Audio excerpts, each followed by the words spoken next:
But in 2019, I was in Lublin for the 450th anniversary celebrations of the Union of Lublin, and it was notable that the Lithuanian ambassador was present, and I observed a ceremony in which he laid flowers at the foot of this monument, and it was all very friendly, very different from 100 years earlier in the celebration of the 350th anniversary of the Union of Lublin.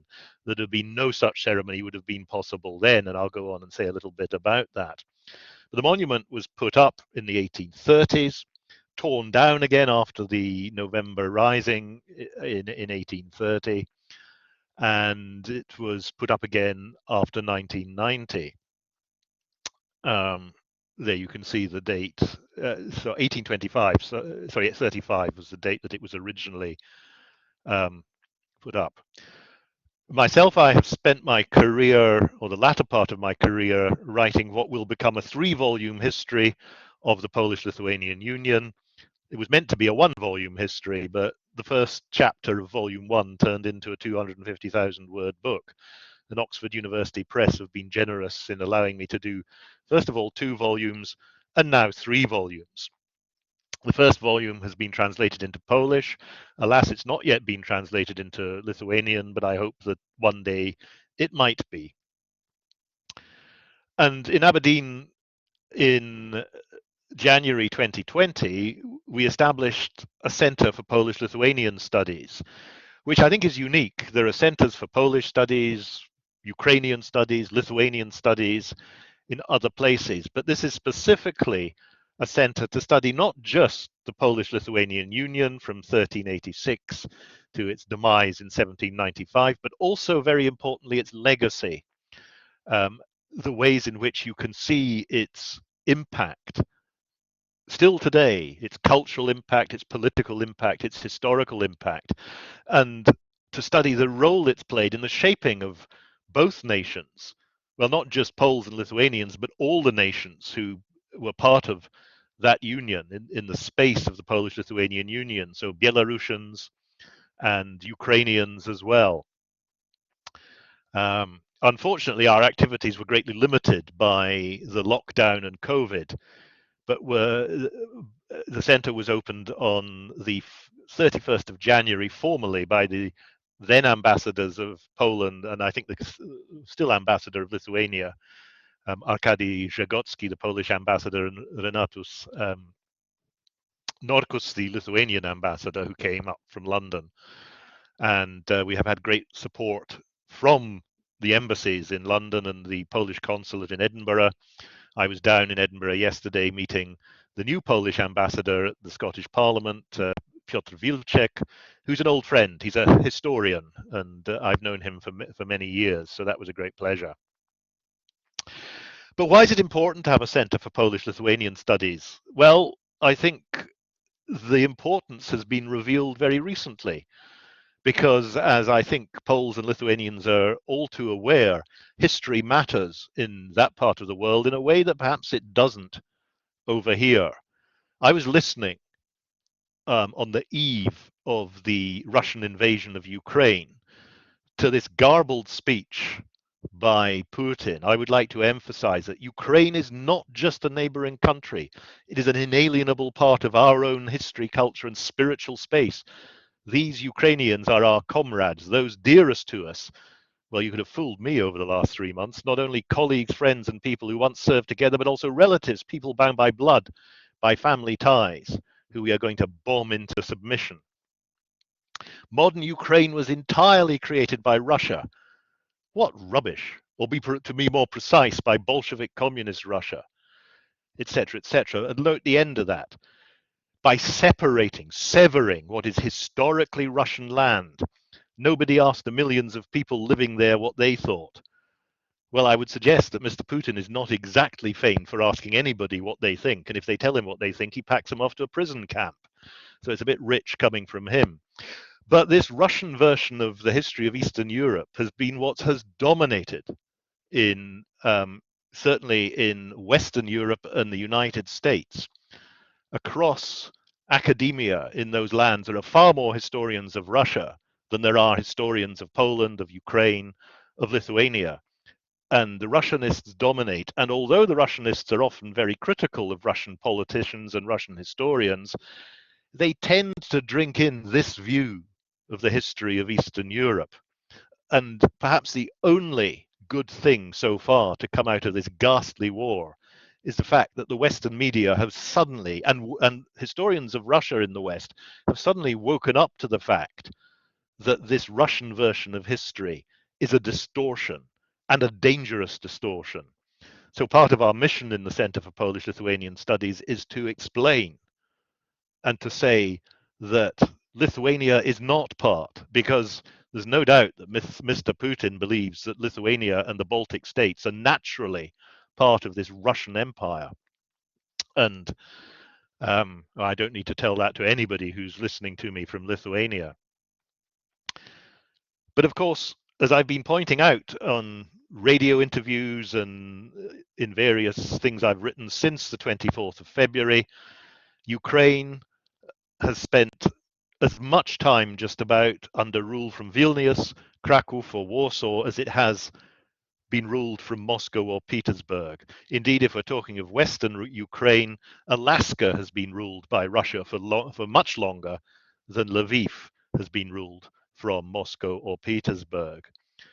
And although it ended in partition, the Polish-Lithuanian Union is a remarkable and very interesting political creation.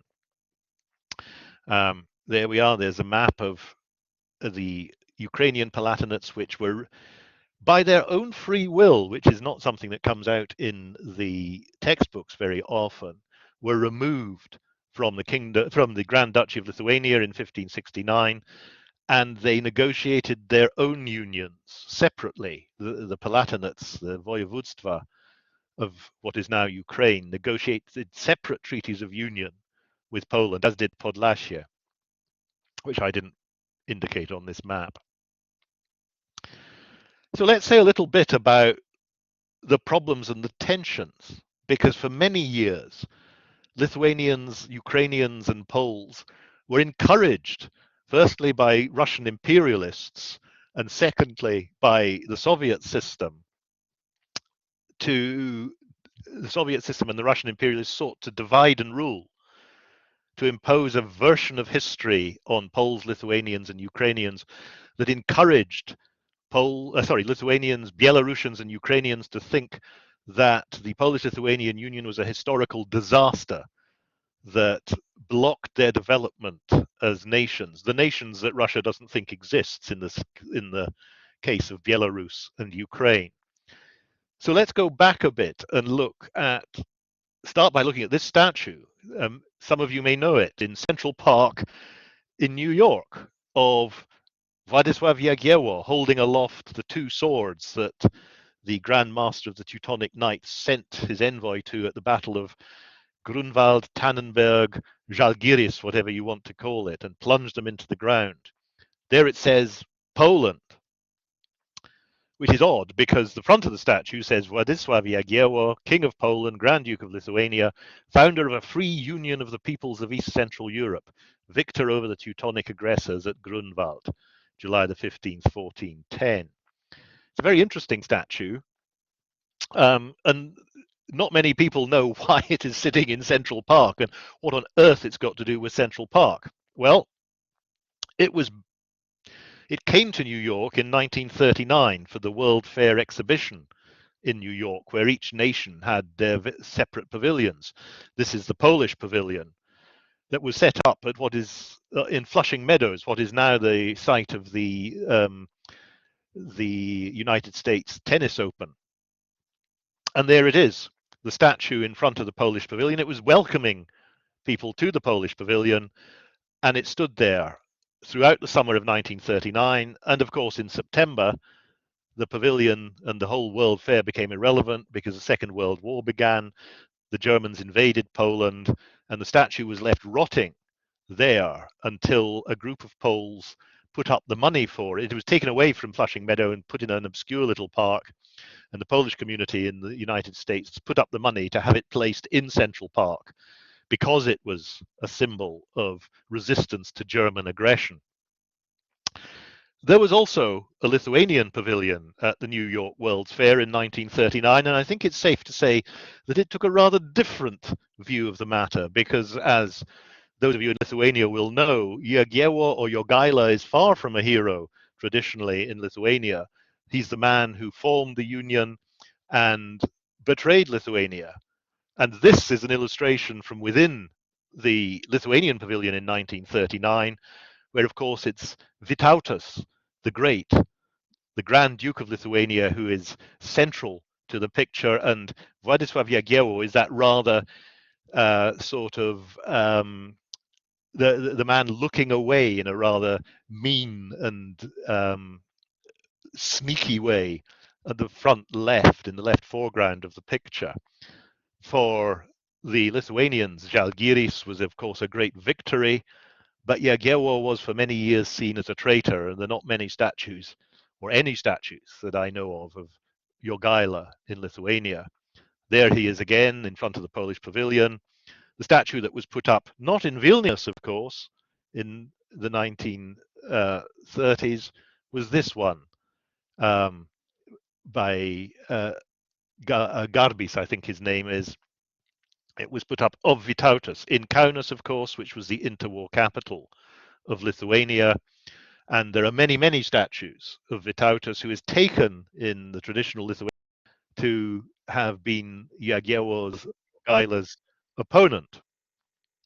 The reasons for this, the statue, if I might go back to the statue for a minute, it was, of course, torn down by the Germans in 1940.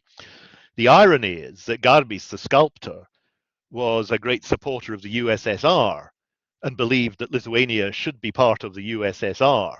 He was executed by the Nazis during the Second World War, and the statue was only re-erected in the 1990s. But of course, there were reasons for this, because in 1919, the Poles seized Vilnius, the capital of the Grand Duchy of Lithuania. I explain this in Scotland by saying it's as if the English had said, well, you Scots can have your independence, we can have Edinburgh because that's ours. It's an English city, and the people there are all really English, which Glaswegians might agree with, but there you are. I should say that I'm from Edinburgh myself.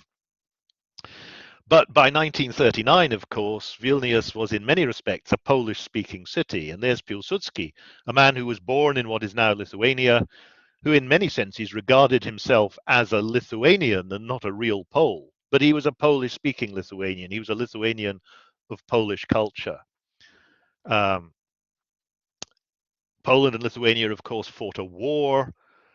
This was a division that divided families. Some families, the Miłosz family is just but one of many examples where part of the family decided that they were Poles and another part of the family decided that they were Lithuanians.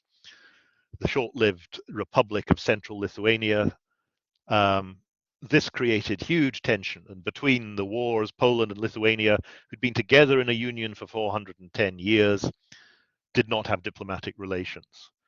At the Versailles Conference, or the Paris Peace Conference, when they agreed to speak to each other, they spoke in French, although many of them had been to the same schools and spoke Polish when they were at school. But there we go. That was the scene in Katedros Aikšte in Vilnius when Piłsudski arrived in 1919. And yet, how could you take the historic capital of Lithuania and give it to Poland?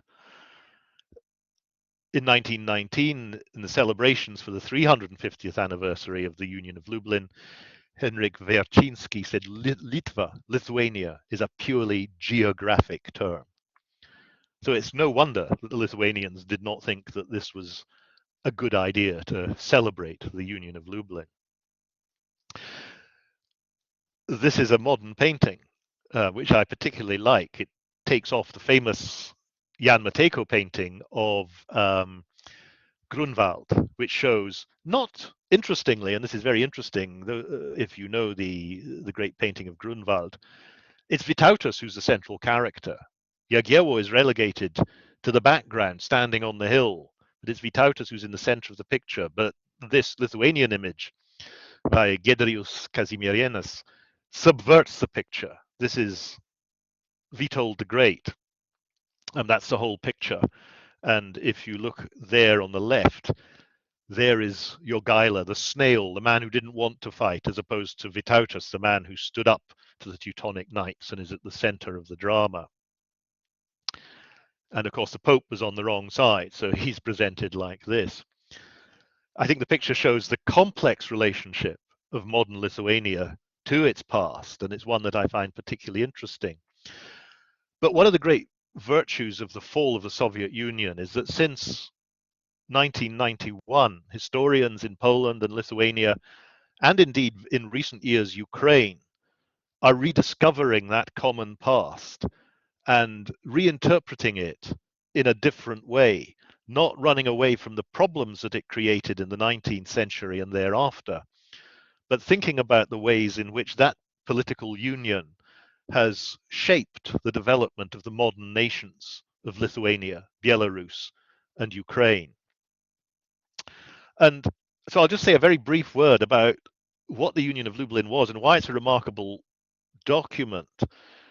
Because in a sense, the Union of Lublin is interesting because although, of course, Lithuania will say, well, the Ukrainian Palatinates were taken away from us, we were forced back into this union.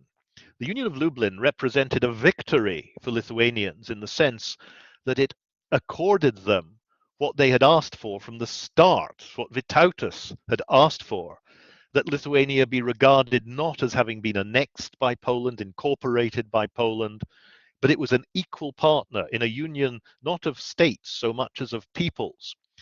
And they won that argument because in 1569, the crucial clause of the Union of Lublin said that the Kingdom of Poland and the Grand Duchy of Lithuania already form one indivisible and uniform body and are not distinct, but compose one common republic, which has been constituted and formed into one people out of two states and two nations.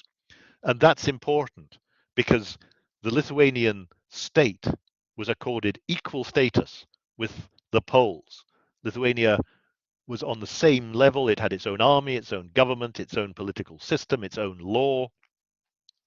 And that, I would suggest, is what made the union so popular. It was never questioned after 1569 because the republic that was formed was a republic, not a state. And it was the Renaissance definition of a republic as a community of citizens. It didn't matter whether they were Lithuanians, Ruthenians, or Poles, or indeed Livonians, or Germans, or Prussians, or Russians. In fact, they were all, if they accepted the union and they accepted their part in it, if they were nobles, they were citizens of this republic, not subjects of the King of Poland or the Grand Duke of Lithuania.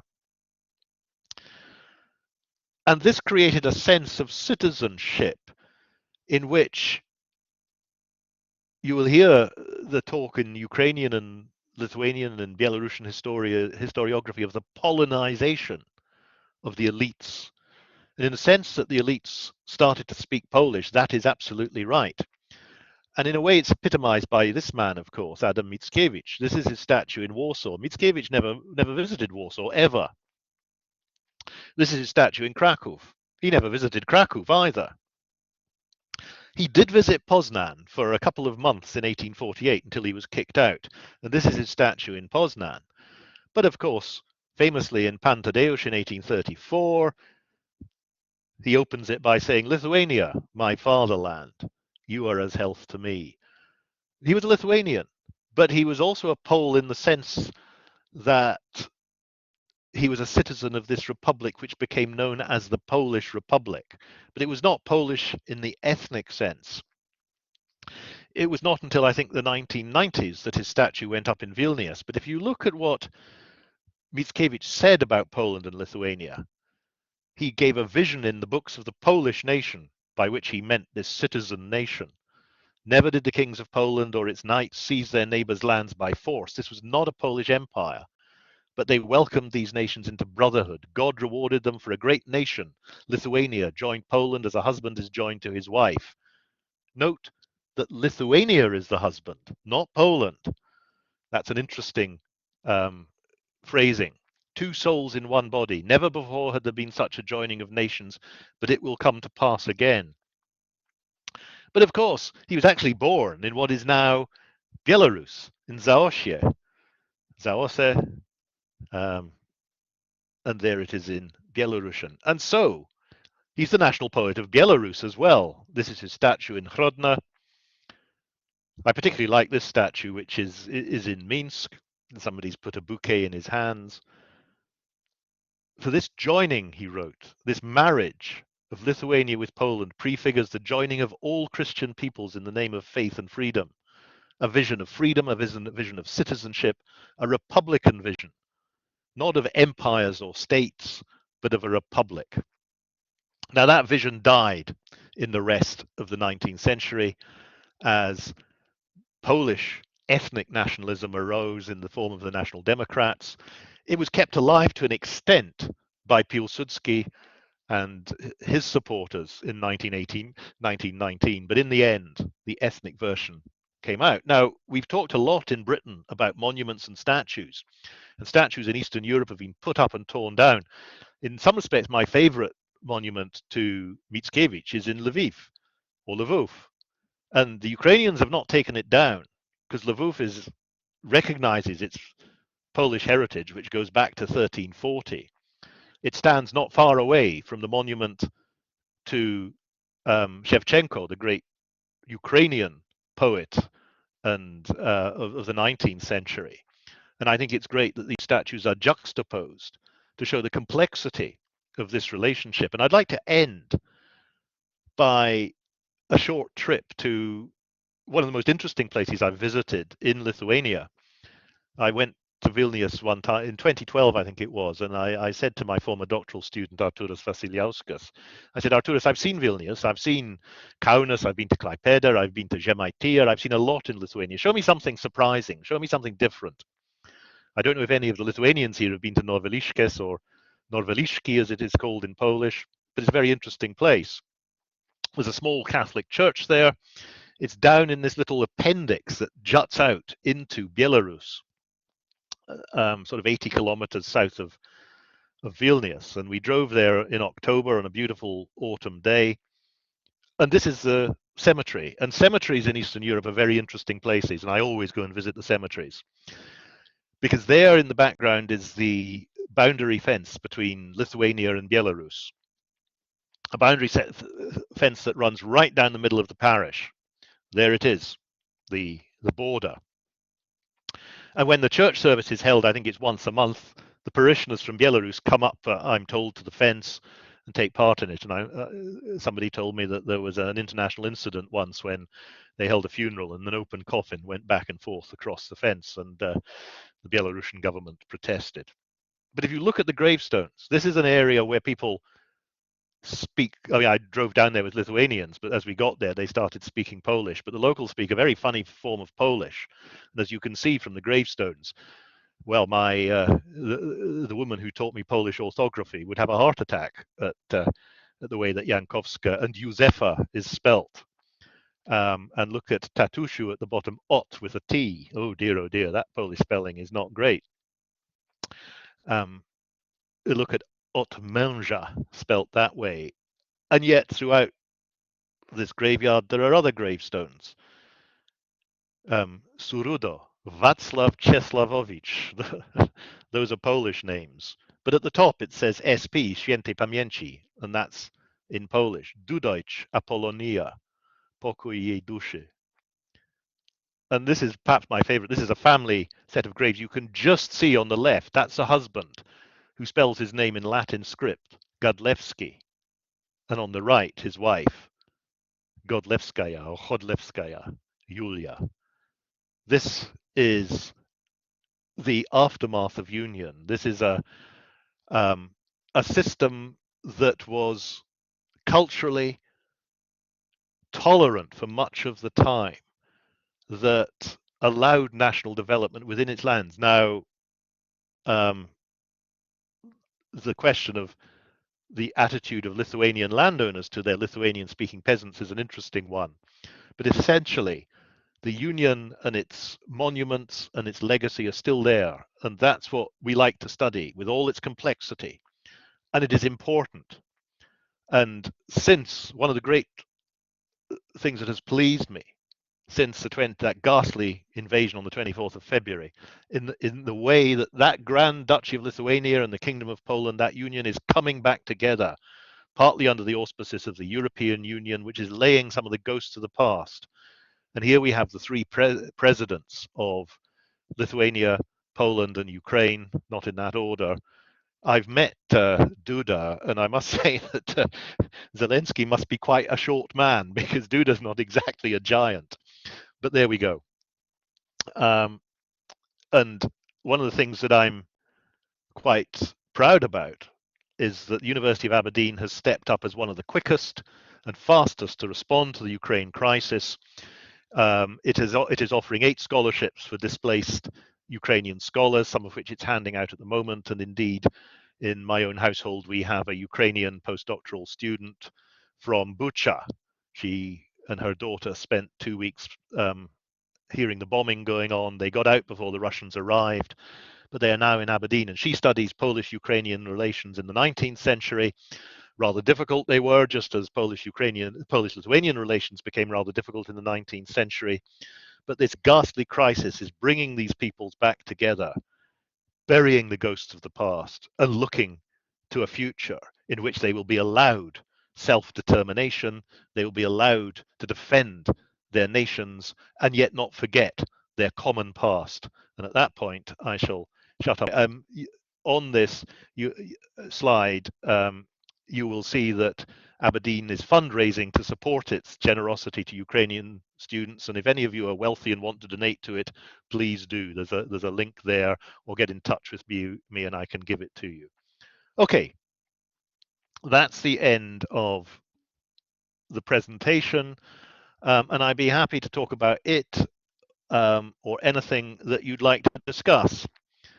So, Gary, if you can open people's microphones and you can turn on your cameras and you can ask questions and talk and attack me for what I've said or whatever you want to do. Robert, thank you very much for a fascinating presentation. It was really enjoyable, really informative, and certainly someone who doesn't have a huge amount of knowledge of that part of the world, but has a keen interest in history. It was very enjoyable. Now, we're seeing a lot of cameras coming on and a watch party there in Vilnius. Hello to you all. Hi.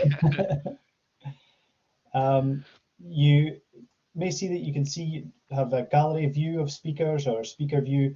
Feel free to change that to whichever view you wish, and we'll just open it up just to have a discussion. We've got about 20 minutes or so to have a discussion, and if anybody would like to kick off, feel free to do so.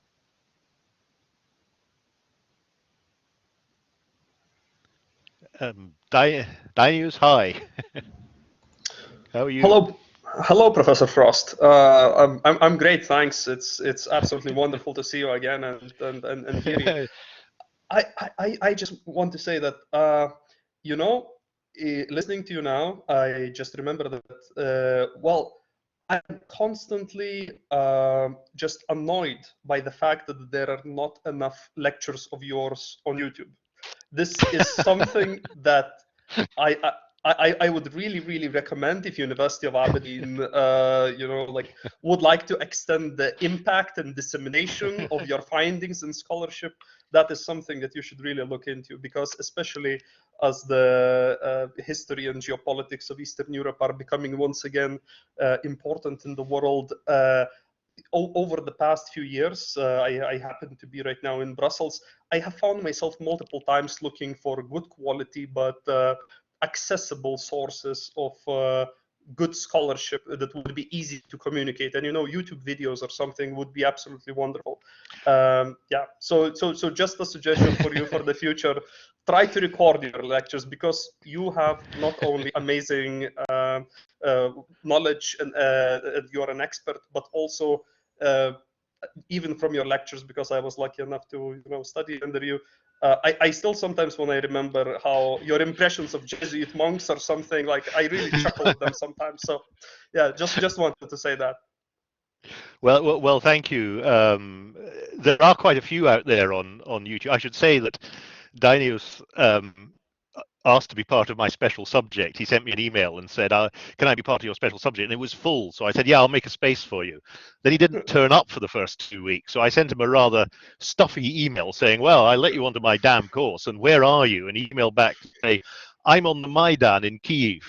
So I wrote back to him, "That's fine. I'll be back next week. I'm reporting on it. I think you were sending stuff back to Lithuania." So, "Oh, that's fine. I'll give you good cause for that." And so you then turned up. But yeah, there are actually quite a few lectures up there on YouTube. If anybody wants to follow, we have a Facebook page just set up for the Center for Polish-Lithuanian Studies and a website, and I'm trying to get as many of the links for lectures up on that, and I'll be putting them up. So if you want to follow that, just find it on Facebook. Email me if you'd like to get the link, and I'll send you the link, because we hope that we're going to have events over the next few years where lectures are given. But I've done quite a lot, especially, I mean, I've been really busy since the 24th of February because suddenly the West has woken up to this. So I've been on the Today program. I've lectured a squadron of the RAF. What else have I done? There is a podcast in which I'm discussing the history with three historians of Russia, including our own Tony Hayward, which is quite interesting because one of the Russian historians says, "Oh, I think we'll have to revisit the way we've been teaching Russian history," and I thought, too right. So yeah, there's a lot more out there, and the links are there on the website, and the links will be there on the Facebook page. So thanks. Oh, there. Thanks, Gary. You've put that in the chat. So there you go. That's terrific. You can follow it, and it's a private group, so you've got to ask to be admitted to it. But I'll admit you all immediately. So there we go. So hi, Robert. Greetings from Vilnius. Hi. Who's this? Oh, one of the three. Is that? So yeah. Hi. It's Tadas. We have the guy named Tadas. from Vilnius. Great. So we all obviously studied at Aberdeen, and we all worked in the UK. And when you come back to Lithuania, you feel certain pride, because you came back, you brought experience, you want to create something here. So obviously, one of the things that I picked up is now that we have this book about Lithuanian-Polish relationships and history, and we do not have it translated in Lithuanian, but we have it in Polish and English, right? So what are the obstacles to do that? Well, I don't know. I mean, Lithuania is obviously a smaller country than Poland, and the Polish publisher clearly thought there's a market for this. I mean, it's a big book. Each volume is 250,000 words.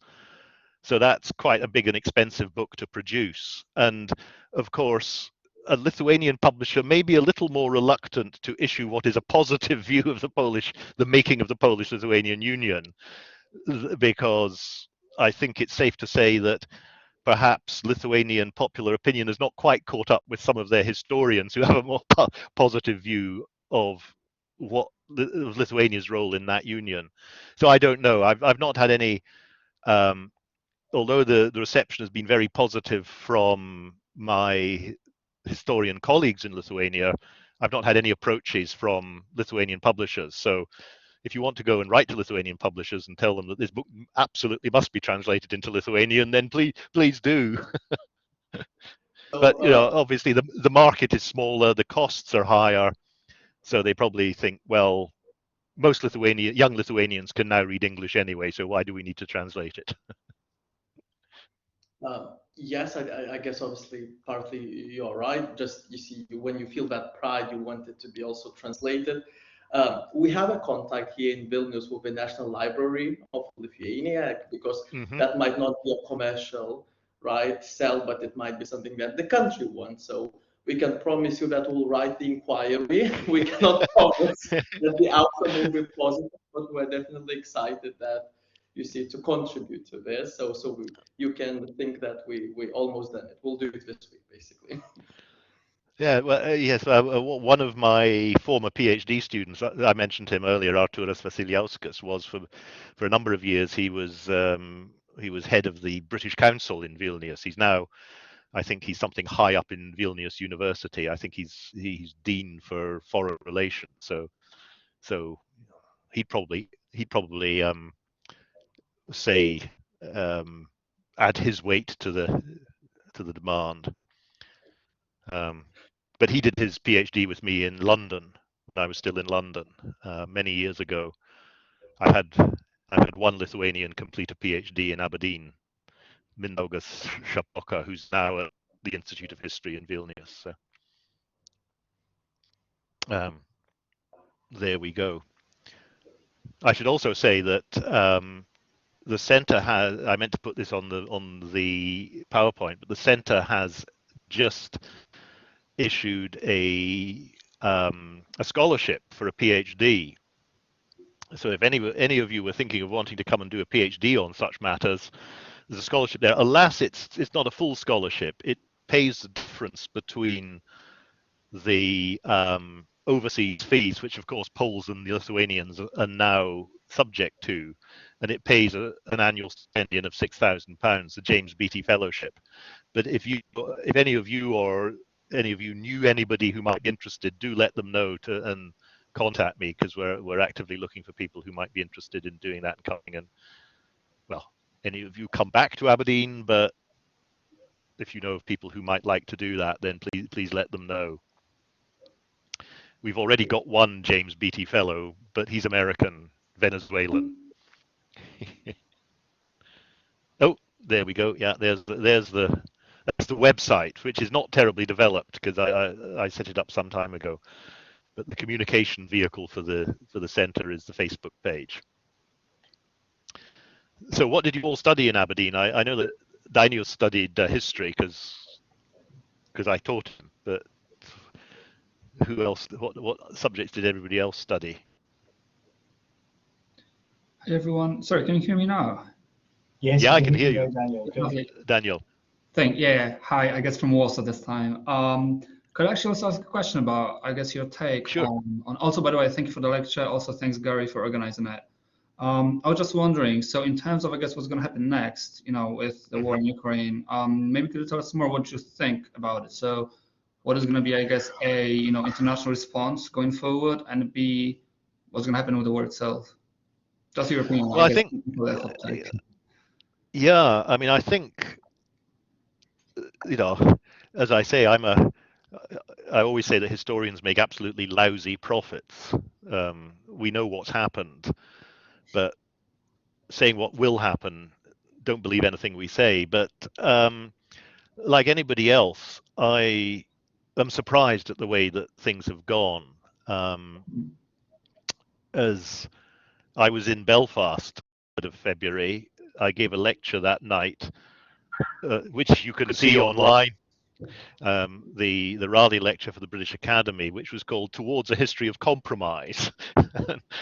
I deliberately didn't talk about Putin, and then the next morning, as I woke up in my hotel in Belfast, I heard that the Russians had invaded.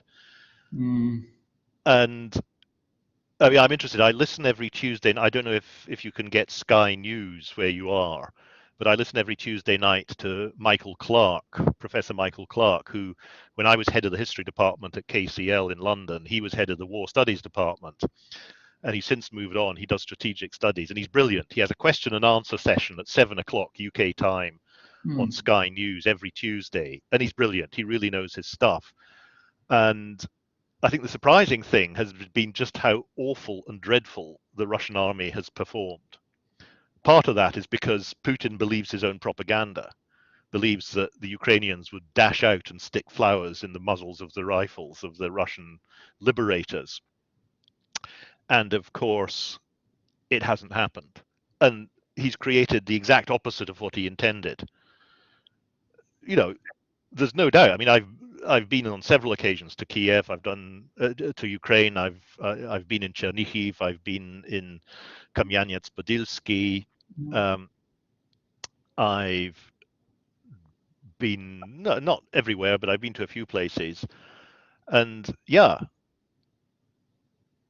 you know, in the 1990s and 200s, yes, there's a lot of Russian-speaking Ukrainians who have relatives in Russia. The border was not really closed. They went back and forth, and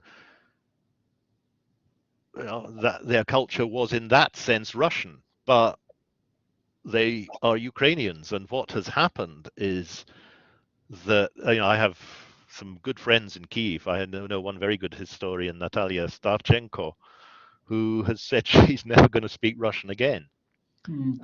And the number of Russians who are learning, sorry, Russian-speaking Ukrainians. I mean, we have the two we have in our house. The mother speaks Ukrainian, but her daughter only speaks Russian.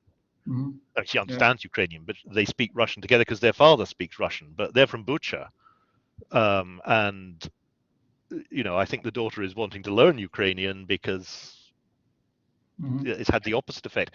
But the performance of the Russian army has been abject. And what Michael Clark has been saying is, look, Russia has an army of about 280,000, all of which has been committed. Most of them are conscripts. The really high quality units were taken out. Many of them have been at the spearhead, and they've suffered bad losses. And the conscripts are not necessarily wanting to fight. If he mobilized, they could have 1 million men, but that would take 5 months before they were trained and ready. And they can't just rush in those numbers. So what's going on in the Donbass at the moment is crucial. And my feeling is that Putin is trying to take Severodonetsk at the moment. If he succeeds in doing that, that's not even the whole Donbass. He might decide that this is the moment, because one of the problems he faces is that, you know, he's been sacking people right, left, and center. He's doing what Boris Johnson is doing, blaming others for his own mistakes. And, you know, would you accept promotion under that? You know, be promoted, and then when to do an impossible task, and when you fail, you get it's a pattern in Russian history. In 1634, the Russians invaded Lithuania and besieged Smolensk, and during the election for Vladislav IV, and it took 18 months for the Sejm to agree the money and get the army together to go and relieve Smolensk. Smolensk held out for the whole time, and by the time they got the army there with the Zaporozhian Cossacks and Lithuanians and the Poles, they destroyed the Russian army, they surrounded it, and it had to surrender, and the commanders surrendered. And there's a wonderful painting which is on the front of my book of the Northern Wars, which we know was true because there's diaries of it, where the Russian commander Schein and his two deputy commanders are lying on the ground in front of Vladislav IV, who has his horse's hoof on the Russian standards. They went back to Moscow and were executed for having failed. Well, that's the way the Russian army works. Its NCOs have no authority because it's a centralized command structure, and that's no way to fight a war, because junior officers, NCOs, have no initiative. And if the plan fails, there's no plan B. Whereas the Ukrainians are proving to be very, very adaptable. They're hitting the Russians where it hurts. They're taking out huge amounts of equipment. So there's going to be a stalemate, but how long Russia can sustain that, I don't know. And the one thing that they know is that they can't hold what they've conquered. They will want the Donbass and Mariupol, whether Putin is prepared to announce a ceasefire, which he will use to regroup. But whether the Russian system will want to do that, I don't know. I mean, I could have seen this coming. I mean, 4 years ago, I was in Krakow and listening to Russian TV, not Russia Today, the stuff that's for the West, but real Russian TV, where the warmongering was just appalling. You know, it's quite clear that they wanted to conquer this and that, and you know, they wanted to reverse the fall of the Soviet Union in military terms with his new Russian empire. So, but Putin knows he can't take on NATO unless he goes nuclear. And I don't think, who knows, but I don't think he would go nuclear. But Dainius probably knows more about this because he's in Brussels than I do. So, do you want to come in on that, Dainius? Thank you. As a matter of fact, I have Yes, we've been looking. It's a very interesting topic, but I don't want to take away the spotlight from you because I have a question very much related to that, and it's regarding the myths of because those are quite important on both sides, the historical myths and so on. And in particular, the one related to the Cossacks and the Cossack hosts. Because when people ask me what were the Cossacks, exactly because it's not really a nation, it's not really an ethnic group, it's not really a formation.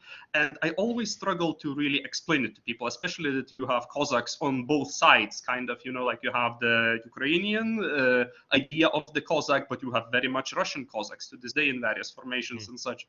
So maybe you would like to, you would be able to talk about it a little bit and explain me as well, like who exactly were the Cossacks and such. Yeah. Well, the Cossacks were essentially they were irregular or regular defenders of the frontier, and in many respects they were ideal troops for that. I mean, the Zaporozhian Cossacks. Today when we think of Cossacks, we think of Cossacks on horseback, but the Zaporozhians were infantry. They didn't need cavalry. The Ruthenian and Polish elites were the best cavalry in Europe, but they were infantry, and they were a very mixed background. There were many, obviously, Ruthenians, but there were Lithuanians and Poles. There were peasants who fled from Pańszczyzna, from serfdom, if you want to call it that, elsewhere in the Commonwealth. People who liked living on the frontier, they did a bit of farming, but they were always ready to take on their defensive role, or indeed raid. And one of the problems for the Polish-Lithuanian Commonwealth was that the Sejm regarded them with deep suspicion because they thought that the Cossacks could be used by the king to impose his, absolute rule. And so there was a Cossack register because they were very useful troops. So the Cossacks could have had a register of 40,000. In time of war, it was raised to about 30,000, 40,000. Then immediately after the war, they stopped paying them, and it was reduced to 7,000, and that caused great resentment. But in the 1630s and 40s, increasingly they took on the cause of the Orthodox Church, which the hierarchy had effectively been banned in 1596 with the Church Union, the creation of the Greek Catholic Church. And there was a huge economic expansion in Ukraine in the 1620s and 30s when many of the great lords, the Ostrogski, the Zbaraski, the Czartoryski, many of them, Ukrainians, the Vishnyevetski, tried to tie down the people to the serf economy effectively. And the Cossacks refused to do that. And so there were several revolts from the 1590s through the 1630s, but the one that broke out in 1648 was huge, partly because, how do you get peasants to work on your farms? You give them very long. Yeah, I'll come to Warsaw sometime, Daniel. Gave them, leases where they didn't have to perform labor service, but after 10 years or 20 years or whatever, they suddenly had to do it. And so there was huge peasant revolts around 1648 when these leases were coming up. So then the Cossacks formed a hetmanate and effectively acted as a mini-state, and is important in Ukrainian historiography because the Cossack hetmanate is seen as preserving that tradition of statehood. But they made the fatal mistake in 1654 because they couldn't actually defeat the Polish army, or the Polish-Lithuanian army, but they made the fatal mistake of asking for the protection of the Tsar in 1654 at Pereyaslav.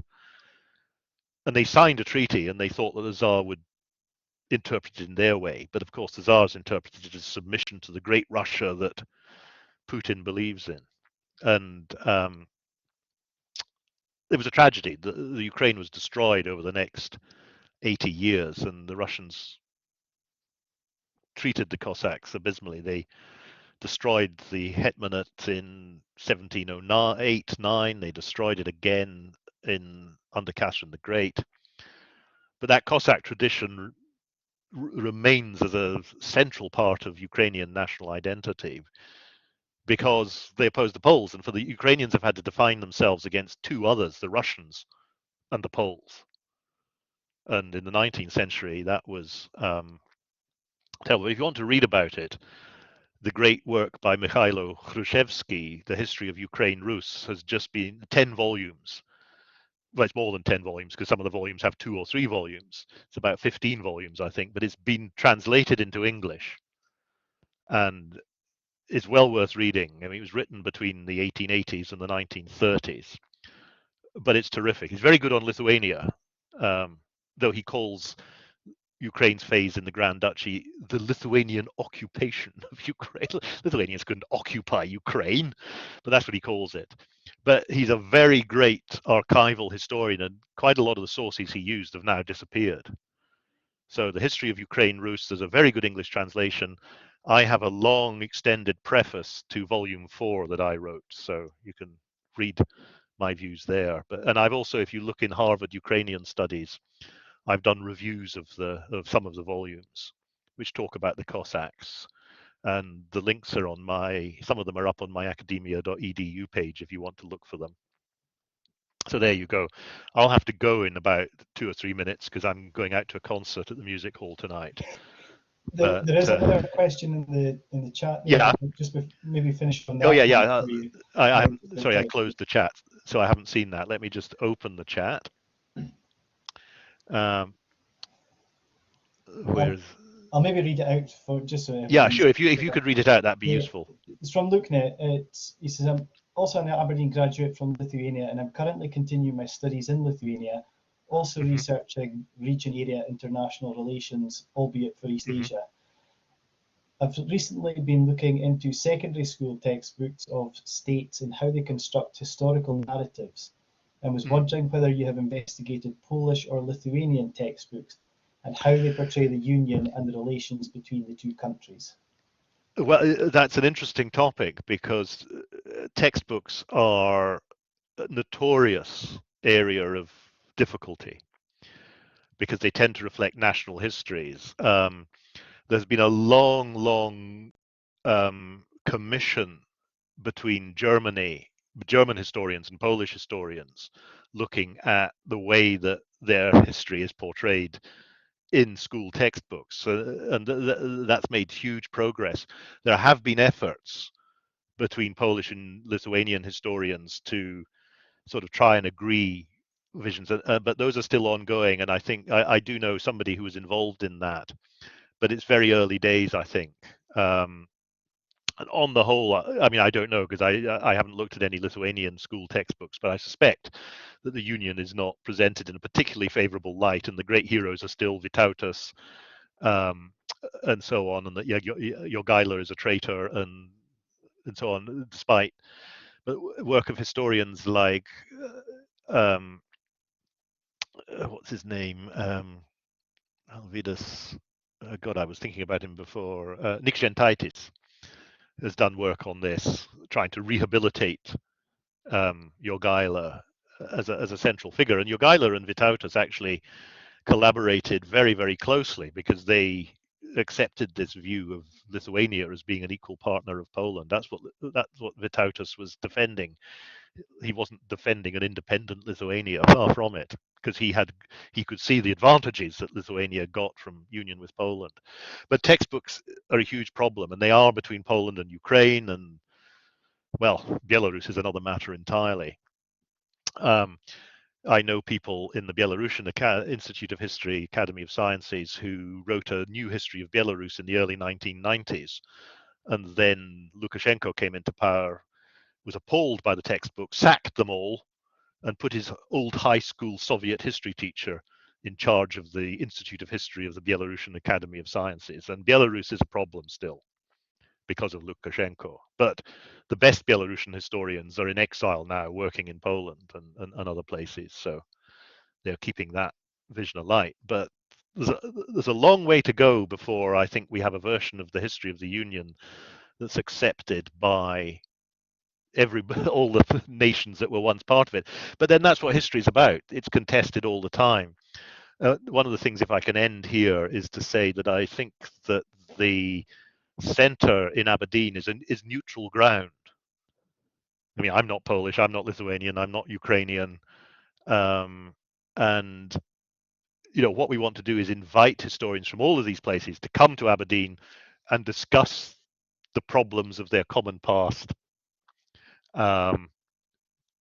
in neutral surroundings. And there I'm going to have to end because I've got to go out the door in 5 minutes and on the way to the music hall. So thank you all for listening. Do get in touch. Do follow the centre on Facebook and keep in touch and let me know. I've not got any plans for coming to Vilnius, but I shall be in Krakow at the end of June, and I'll be in Poland in October because I've got leave. But I try to get to Lithuania as often as I can because I love the place.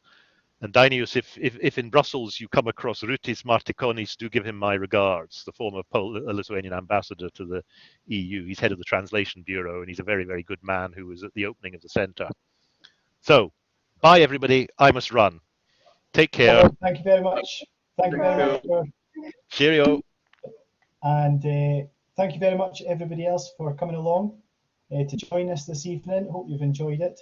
And I'm sure Chloe will be in touch about whatever's happening next very, very soon. So thank you very much and have a great evening. Yeah, thank you, Gary. Have a good night. Bye. Bye all. Bye.